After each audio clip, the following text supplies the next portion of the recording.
Good morning, my friends. My name is Vanus. I am SVD priest. The topic of today's gospel is quite clear. It is forgiveness.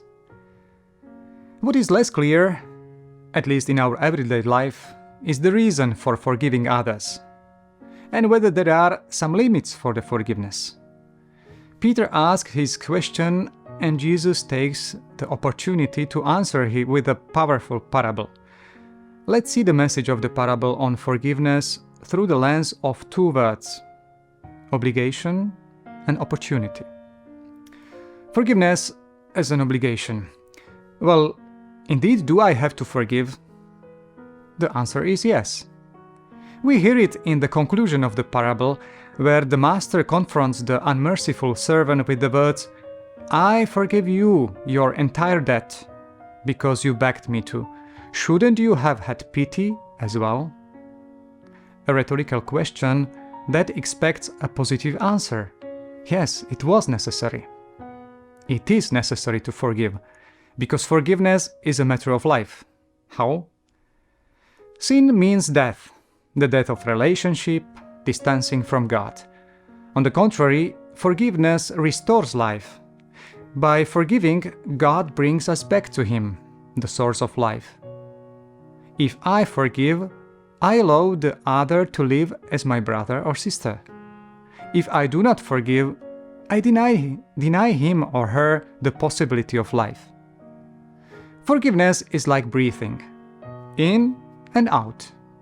If I only want to receive forgiveness and I don't want to pass it on, if I only want to breathe it in, but not out toward others, I close myself off from what gives life. I'm talking about relationships. Therefore, I must breathe forgiveness. When I receive it from God, I must give it on. That is why we pray daily in our Father prayer, "Forgive us our trespasses, as we forgive those who trespass against us." Forgiveness is an existential necessity, like breathing. Second, forgiveness as an opportunity. Often our lives seem to be just the kind of trait to give to somebody who gives to you. But this is a limited understanding of justice. Certainly it is necessary on economic and social level. God has a different justice, which is not based on the logic of debt, but on the logic of gift, generosity. This is expressed in the parable in forgiving the immense debt of the servant. Those 10,000 talents is a combination of the largest number and the largest measure of weight at the time, which was also used for precious metals. It was like the value of 200,000 years of work, compared to 100 denarii, representing 100 days of work. We are sometimes like the servant, promising to repay what we simply cannot repay. God is generous in forgiveness, because His justice consists in the manifestation of love for His children.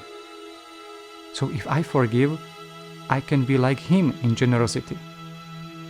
In Jesus' parable, this is beautifully indicated in the request of a fellow servant who owed to the first one 100 denarii. He begged him in the same words as the first one, his master, "Be patient with me and I will pay you back." So he wanted his colleague to treat him like the master. When I forgive, I allow God's image in which I was created to be a little more visible in me. Forgiveness allows us to become more like God. Let the awareness of God's generosity lead us to forgive. Because without forgiveness we cannot exist. We must forgive just as we must breathe to be alive. And because forgiveness always makes us more like our merciful God. Have a nice week.